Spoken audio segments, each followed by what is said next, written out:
J'aimerais répondre à la question de beaucoup de chrétiens qui me demandent pourquoi nous les musulmans, nous disons que nous ne faisons pas fétiche, nous ne faisons pas zamou, alors que les djoulas, pour la plupart, pratiquent ces choses. Donc, à tous ces chrétiens qui m'ont posé ces questions, j'aimerais vous dire une chose. Ne confondez pas musulmans et djoula. Je répète, ne confondez pas musulmans et djoula. Le mot djoula veut dire commerçant. Et la plupart des djoulas, je répète, la plupart des djoulas sont des animistes. La plupart des djoulas, ils prient Allah et en même temps, ils font zamou pour que le commerce marche. La plupart des djoulas, ils prient Allah et en même temps, ils ont des gris-gris. La plupart des djoulas, ils prient Allah et en même temps, ils adorent les ancêtres. Donc, ne confondez pas musulmans et djoula. C'est vrai que le mot djoula veut dire commerçant, mais comme je le disais, la plupart des djoulas sont des animistes. En même temps qu'ils vont à la mosquée, en même temps, ils font zamou. En même temps qu'ils vont à la mosquée, en même temps, ils ont les gris-gris. En même temps qu'ils vont à la mosquée, en même temps, ils adorent les ancêtres.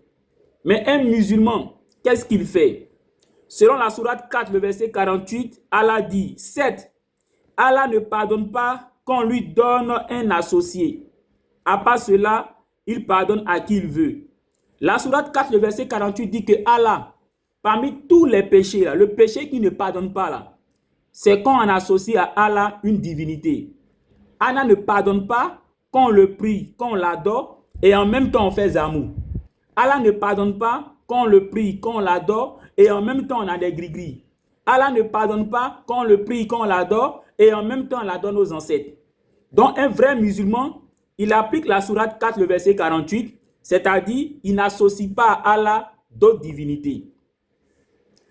Il y a des chrétiens qui m'ont dit, mais pourquoi nous les musulmans, nous disons que le mariage en l'islam ne doit pas être forcé, alors que la plupart des djoulas pratiquent le mariage forcé.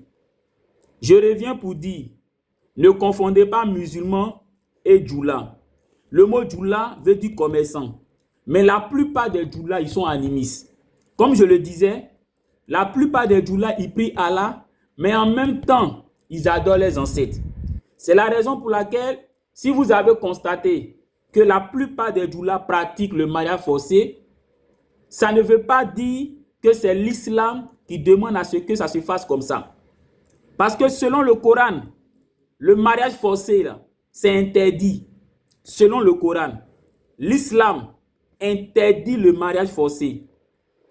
Quand nous prenons par exemple, on va dire la sourate 4, le verset 19, Allah dit, dans la sourate 4, le verset 19, Allah dit, oh les croyants, donc Allah s'adresse aux croyants, aux musulmans, Allah dit, il ne vous est pas permis de prendre les femmes en héritage contre leur gré et ne les contraignez pas à des dons. Donc Allah dit, il ne vous est pas permis de prendre une femme contre son gré.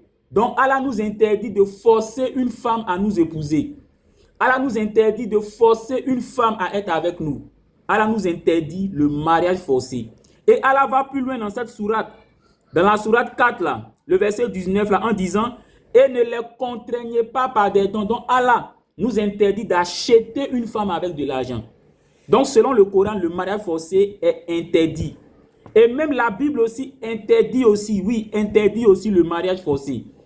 Quand nous prenons le texte de Ecclésiaste, chapitre 7, le verset 26, il est dit, et j'ai trouvé plus amer que la mort, la femme dont le cœur est comme des filets et des pièges, et dont les mains sont des chaînes.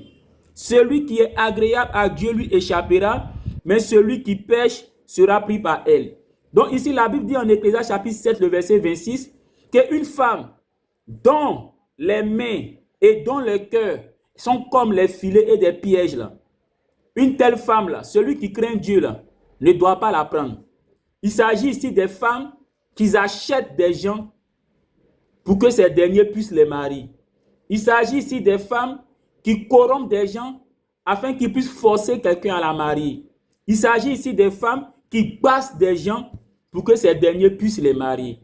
Ecclésiaste chapitre 7, le verset 26 dit, une femme dont le cœur est comme des filets et des chaînes, et dont les mains sont comme des chaînes, celui qui craint Dieu là, ne doit pas l'épouser. Donc la Bible en Ecclésiaste chapitre 7, le verset 26, interdit d'épouser une femme qui force un homme à l'épouser, par exemple en l'achetant, par exemple en corrompant des gens, par exemple en le bassant.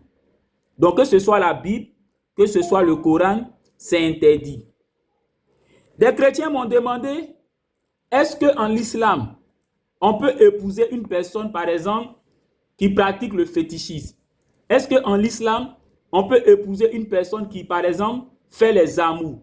Est-ce qu'en l'islam, on peut épouser une personne qui, par exemple, adore ses ancêtres? En l'islam, on ne peut pas épouser de telles personnes.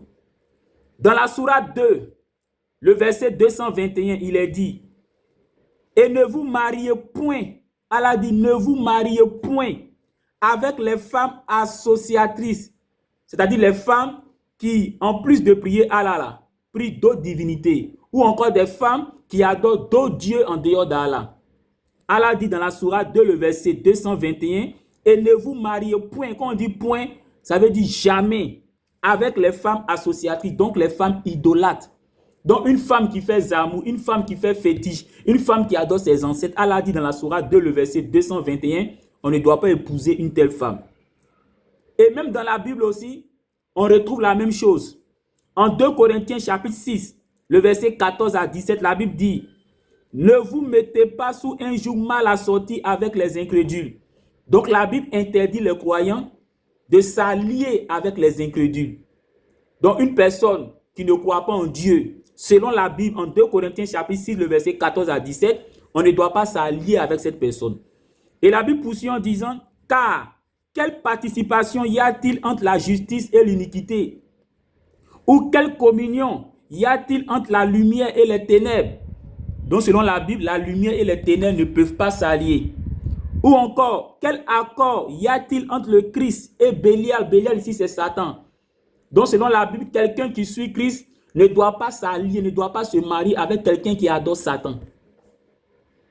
Donc que ce soit la Bible, que ce soit le Coran, on ne doit pas épouser une personne qui fait zamour, une personne qui adore des fétiches, une personne par exemple qui adore des ancêtres. Je crois que j'ai répondu à votre question. Assalamu alaikum et shalom à tous ces frères chrétiens qui m'ont envoyé ces différentes questions.